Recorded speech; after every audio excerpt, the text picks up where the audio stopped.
Hey there guys, welcome back to another awesome video. We have another movie review. Today's movie review is going to be of Kung Fu Panda 4. So Kung Fu Panda 4 is the fourth installment in the Kung Fu Panda franchise.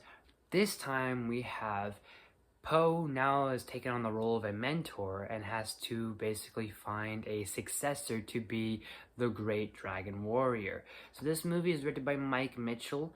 And I've heard a bit of things about Mike Mitchell. I don't know all the controversy that's been going on with him, but I heard there's a lot of issues with him in terms of this movie and what the direction was and the directing and DreamWorks and him. I don't know. All I know is there was stuff going on with him.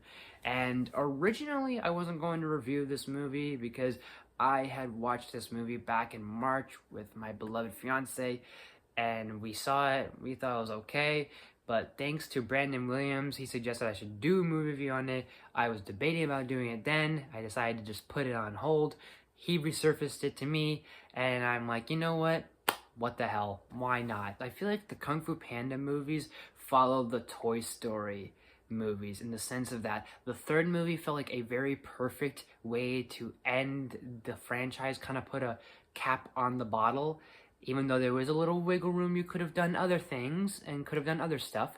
It was a perfect way to just be like, this is a perfect signed off right here. This is a good, greatest hits, and now let's kind of put the bookend on this franchise. But unfortunately, the company decided, let's open up that book for whatever reason. And then now we have Toy Story 4, and now we have Kung Fu Panda 4. Fortunately, we're getting Toy Story 5. Hopefully that is a good idea. And then, fortunately, we're probably going to get a fifth Kung Fu Panda. I wouldn't be surprised and put it past them. But before we go down the rabbit hole of things that this could have been, let's at least kind of focus on some of the positives, because there's some, at least, kinda.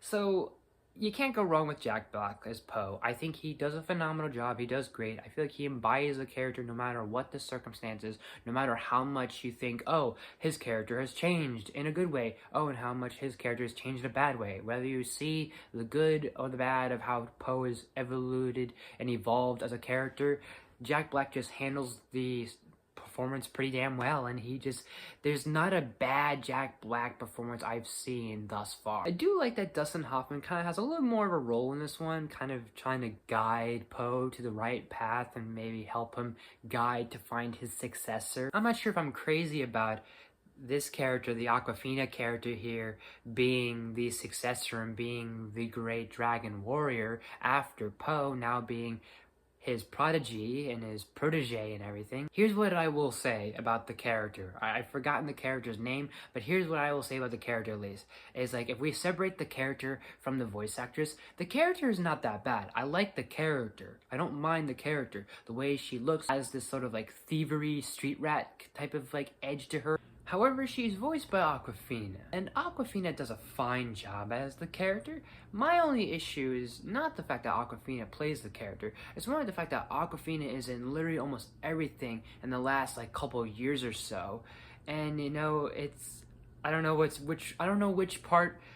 which is worse, this era of Awkwafina or when we had this brief era of Tiffany Haddish being in every single film. Either way, it's very repetitive, and it's just very it's just pretty much just Awkwafina playing herself in a way. She doesn't really add a voice. She doesn't do anything different. It's just her being her. And she's not the strongest comedic-wise, but there are some elements to her character that, again, I like her character. Just, she's okay. The character's okay. The voice actress, 50-50. I will say, I will give some credit and some respect to the villain, the chameleon, played by Viola Davis. I feel like Viola Davis is having a great time playing the villain. I don't blame her, because it is a fun villain to play around with. I feel like the name, the chameleon, is a very generic name when you have villain names like Lord Shen, Tai Lung, and Kai. Speaking of those villains, they make brief appearances, some more than others, because Ian McShane does get more of a bigger screen screen time as Tai Lung, both as like being actual Tai Lung and the Tai Lung that Chameleon transforms and disguises herself as. And it's cool because Tai Lung has this moment with him and Po kind of having inner peace, and I think that's a great message, is having this redemption between the two of them, and also displaying inner peace, and Po trying to have inner peace with himself and inner peace with where he is, and inner peace in accepting that, hey, there is going to be a successor that is going to be the Dragon Warrior, and I can't always be the Dragon Warrior, even though I feel like that can be a little argued.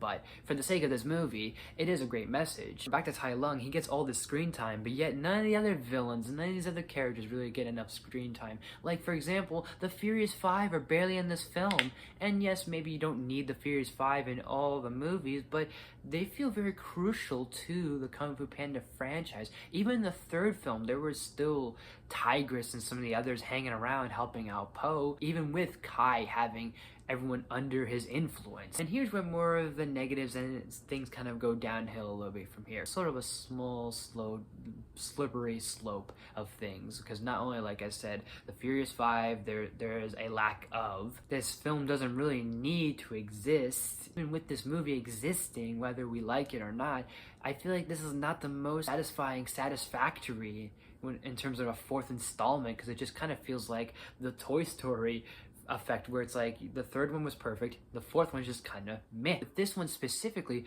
I feel like there has been so many other better ideas they could have maybe fleshed out and maybe done instead. Like, maybe, for example, I forgot which video it was, but it was another YouTuber that was pointing out all these better ideas, and one specifically pointed out of what if they actually resurrected Tai Lung and had it be more centered around the idea of Po and Tai Lung, like a buddy cop journey adventure as they fight the Chameleon, instead of Po and Aquafina on a journey. What if it was Po and Tai Lung, a resurrected Tai Lung, where now it's like the two of them had hated each other for years and they've hated each other's guts, and the redemption of forgiving one another, that, hey, you're the bad guy, but I forgive you.